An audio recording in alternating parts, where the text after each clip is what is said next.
I work security at a rental office in Prague, and last week an American couple stormed in, demanding to speak with the building's architectural review committee. We don't have one. The woman held up her phone, showing photos of purple shutters she'd installed 2 days earlier, insisting she needed committee approval before the board fined her. My colleague explained 3 times that nobody in the building cares what color her shutters are, but she kept asking who she should submit the application to. She'd already filled out a form she'd downloaded from some American HOA website, complete with paint swatches and measurements. Her husband suggested they wait for the annual meeting to present their case. When I told them there's no annual meeting, no board, no approval process, she just stared at me and said, "But who enforces the aesthetic standards?" Nobody. She could paint her entire apartment pink with polka dots if she wanted.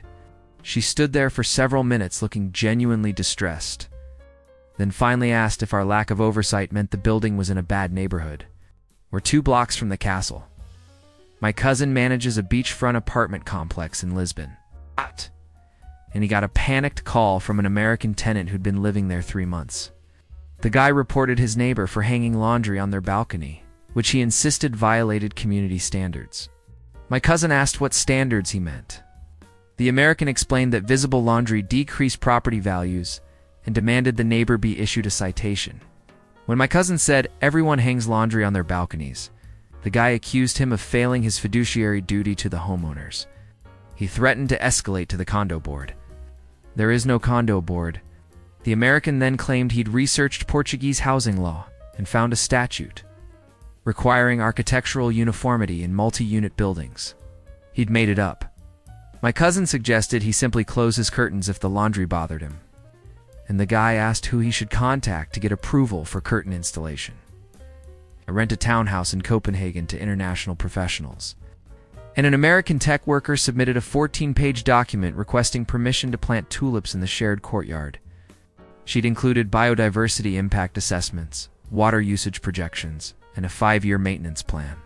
The document referenced CC and RS I'd never heard of and cited maintenance obligations from a homeowners association that doesn't exist. When I called to clarify, she explained she wanted to follow proper channels and had budgeted for any application fees. I told her to just plant the tulips, and she asked if I was waiving the architectural review process. She seemed convinced this was some kind of test. Like I was waiting for her to admit she hadn't read the governing documents carefully enough. She asked for 3 weeks to revise her proposal with additional environmental surveys. My brother owns a flat in Stockholm, and his American tenant filed a formal complaint because the neighbor's front door was painted bright red while everyone else's was white. He submitted photos documenting the violation and demanded immediate enforcement action. He'd calculated that the non-conforming door reduced property values by at least 8% based on American comps data. My brother explained that people can paint their doors any color they want, and the American said, "But what about community standards?" There are no community standards. The guy insisted there must be covenants restricting exterior modifications, then accused my brother of withholding the governing documents. He threatened legal action for failing to maintain uniform aesthetics. When my brother offered to help him paint his own door red if he wanted, the American looked horrified and said that would require a variance hearing. He'd invented an entire regulatory framework that didn't exist and was genuinely stressed about violating it. I work at a property management office in Dublin. An American homeowner called asking for the contact information for our neighborhood compliance officer. We don't have one. She explained that someone 3 houses down had installed solar panels without approval, and she needed to report them. I asked why she wanted to report solar panels, and she said they weren't mentioned in the architectural guidelines. What guidelines? She claimed all neighborhoods have architectural review boards, and suggested maybe Ireland calls them something different. She asked if we used the term covenant enforcement or deed restriction administrator. When I said people generally just install solar panels without asking anyone, she accused me of encouraging code violations. She demanded I connect her with whoever reviews exterior modification applications, then hung up when I said nobody does that. She called back 10 minutes later asking if homeowners need permits to change their roof color.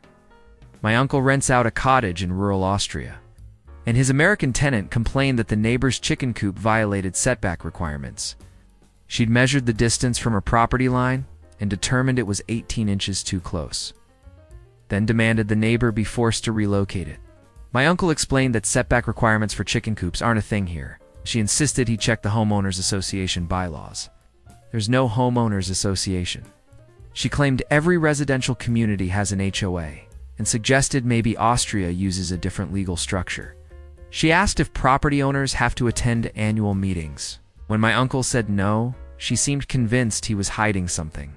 She mentioned she'd been preparing a presentation about the chicken coop for the board meeting and had already documented 6 separate violations. The chicken coop has been there since 1987, and nobody's ever cared. I manage a historic building in Warsaw, and an American resident demanded we repaint the building because the cream color was too distinctive and made it stand out from neighboring buildings. She'd researched comparative home values and determined that architectural nonconformity reduced property values by 12 to 15%. She submitted a proposal recommending we adopt a neutral beige tone consistent with American suburban standards. I explained that the building has been cream-colored since 1903, and she said that proved nobody was enforcing aesthetic consistency. She asked who she should petition to establish architectural review standards, then suggested forming a committee to approve all future paint colors. When I said the building's historic designation actually requires us to maintain the current color, she accused me of making up regulations to avoid proper governance.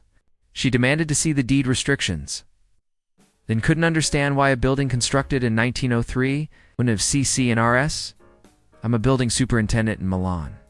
And an American couple reported their upstairs neighbor for operating an illegal restaurant because they could smell cooking every evening. They'd documented the commercial food preparation activities for 3 weeks, including detailed notes about scent intensity and duration. They insisted the neighbor was violating residential zoning and demanded an immediate inspection. I explained that the neighbor was just cooking dinner, and the couple said no residential kitchen produces that volume of food smell. They'd calculated that the aromatic output exceeded normal household cooking by at least 40%, which they claimed proved commercial activity. They demanded I review the lease terms prohibiting business operations, then threatened to contact the zoning board when I said the neighbor was just Italian. The wife suggested the strong food smells indicated the neighbor was running an unlicensed catering operation and operating outside permitted hours my sister manages, apartment building in Athens. And an American tenant submitted a noise complaint because she could hear her neighbor's family gatherings every Sunday afternoon. She'd recorded decibel levels and documented that the gatherings violated quiet hours. When my sister pointed out that Sunday afternoon isn't quiet hours, the American insisted all residential communities have noise restrictions and demanded to see the enforcement policy. She claimed she'd researched community standards and found that family gatherings exceeding 6 people require special event permits. She'd made this up completely, but seemed genuinely convinced it was universal policy. She asked if Greece uses a different permit classification system, then suggested maybe they call them social gathering authorizations. When my sister said people can have family over whenever they want, the American asked who monitors occupancy limits and how many people constitute a violation. I work at a housing cooperative in Amsterdam, and an American member demanded we ban barbecuing on private balconies because the smoke violated air quality standards. He'd purchased an air quality monitor and documented that grilling produced particulate matter exceeding EPA guidelines. When I explained that EPA guidelines don't apply in the Netherlands, he insisted all developed countries have adopted equivalent standards. He claimed the smoke constituted a nuisance and cited American case law about balcony use restrictions. He demanded the cooperative establish clear rules about open flame cooking, then submitted a proposal banning all outdoor food preparation after 6 p.m. He'd included a petition he'd tried to circulate among neighbors, but nobody signed it because they all grill on their balconies too. He suggested we needed stricter enforcement mechanisms, then asked if the Netherlands has HOAs equivalent organizations that could establish binding outdoor cooking restrictions. My cousin owns a building in Marseille, and an American tenant complained that her neighbor's herb garden on their windowsill created visual clutter. She'd taken photos from multiple angles to document how the plants blocked her sightline and demanded their removal. She insisted the herbs violated the clean aesthetic. The building should maintain and cited American architectural standards about exterior plantings requiring approval. When my cousin said people can grow whatever they want on their own windowsills, she asked who reviews landscaping proposals. Nobody. She seemed convinced there must be an approval process for any visible vegetation and threatened to escalate to building management. She was building management. She asked if France requires permits for outdoor planters exceeding certain dimensions. It suggested we establish guidelines limiting plant height to maintain community standards. The herbs were basil and rosemary in small pots. I'm a landlord in Brussels, and an American tenant demanded I install assigned parking spaces with numbers painted on the ground. He explained that without designated spots, someone might park in his space, even though all parking is first come first served. He insisted numbered spaces are standard in all residential communities and offered to pay for the paint if I handled the logistics. When I said people just park wherever there's room, he asked how we prevent parking violations. Violations of what? He claimed all parking areas have assigned spaces to maintain order and prevent disputes. He'd mapped out a numbering system based on apartment units and seemed genuinely distressed that cars parked in different spots each day. He asked if Brussels has different parking enforcement standards, then suggested maybe European communities use color coding instead of numbers. When I explained the parking is completely unassigned, he asked what prevents people from taking advantage of the system. My friend manages a residential development in Helsinki, and an American homeowner reported a neighbor for parking a commercial van overnight in their driveway. He insisted the van violated residential parking restrictions and demanded immediate towing. My friend asked what restrictions he meant, and the American cited HOA rules prohibiting commercial vehicles in residential areas. We don't have HOAs. He claimed all residential communities restrict commercial vehicles to maintain property values.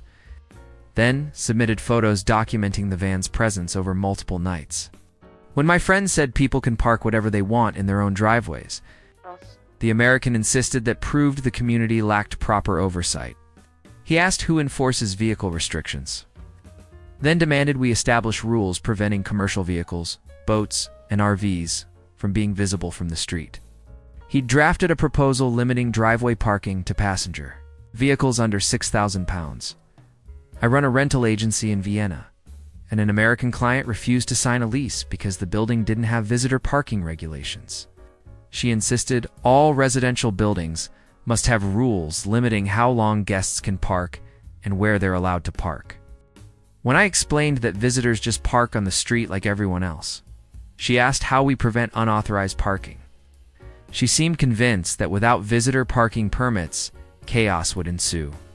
She demanded to see the guest parking policy, then suggested we implement a 72-hour visitor limit with temporary permits displayed on dashboards. She'd researched American HOA standards and assumed they applied universally. She asked if Vienna requires visitor parking fees or if the building absorbs that cost. When I said there's no visitor parking system at all, she decided the building must be in a bad area if it lacked basic parking governance. My brother-in-law owns a townhouse complex in Madrid, and an American resident complained that someone parked facing the wrong direction on the street outside. He insisted parking against traffic flow violated community rules and demanded enforcement action. When my brother-in-law explained, there are no rules about which direction cars face. The American cited traffic safety standards and claimed reverse parking is prohibited in residential areas. He'd made this up. He insisted all communities have parking orientation requirements and suggested we establish fines for violations. He documented multiple instances of improper parking direction and calculated that it reduced street appeal by making the community look disorganized. When my brother-in-law said people park however they want, the American asked if Spain has different traffic enforcement protocols, then suggested we petition local government to establish proper parking standards for our street. I manage a small building in Bergen, and last month an American tenant handed me a 3-ring binder containing architectural guidelines she'd written for the building. She'd spent 6 weeks drafting rules about exterior paint colors, landscaping standards, and parking regulations, then asked when we'd vote to adopt them. She explained that without proper governance documents, the building would deteriorate and property values would collapse. She'd included enforcement mechanisms, fine schedules, and a proposal to establish a 3-person review board. When I said, "Nobody wants any of that," she seemed genuinely confused about how the building had functioned for 40 years without architectural oversight. She asked if Norway uses a different community governance model and suggested maybe we call them building standards committees instead of HOAs. She'd already scheduled a building meeting to present her proposal, printed agendas for all 12 units, and created a website for submitting architectural review applications. Nobody came to the meeting. She lived in the building for another 6 months, was quietly disappointed that she'd bought into a community with no rules to follow. Last I heard, she moved back to California, where she could finally get someone to tell her what color to paint her door.